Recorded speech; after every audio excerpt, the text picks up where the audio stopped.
pag-uwi na sa aming bahay, agad akong haharap sa salamin. Mag-iyak ako, pero kahit anong gawin, di na maibabalik ang nagupit na buhok. Patatahanin ko ang sarili, iisipin hahaba rin naman uli ito. Magaling Trisha, susunod ikaw naman, Jay.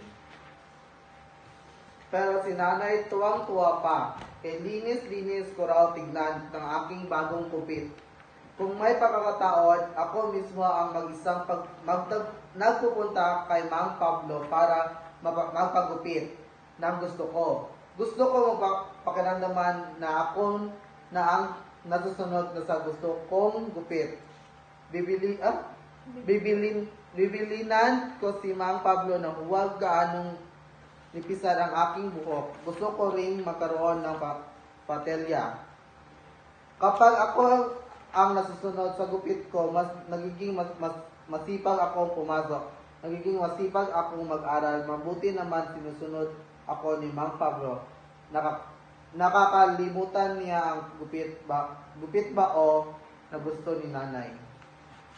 Magaling Jay, ikaw naman susunod, Kobe.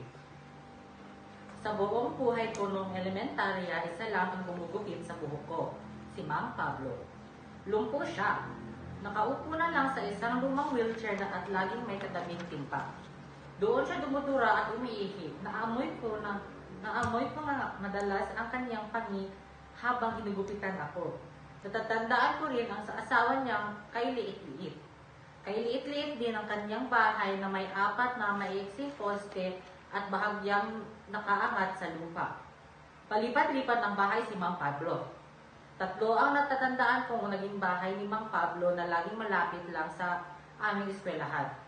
Dati, si Mang Pablo ay pumupunta sa bahay-bahay para humanap ng mga buhok na gugupitan. May isang bata lalaki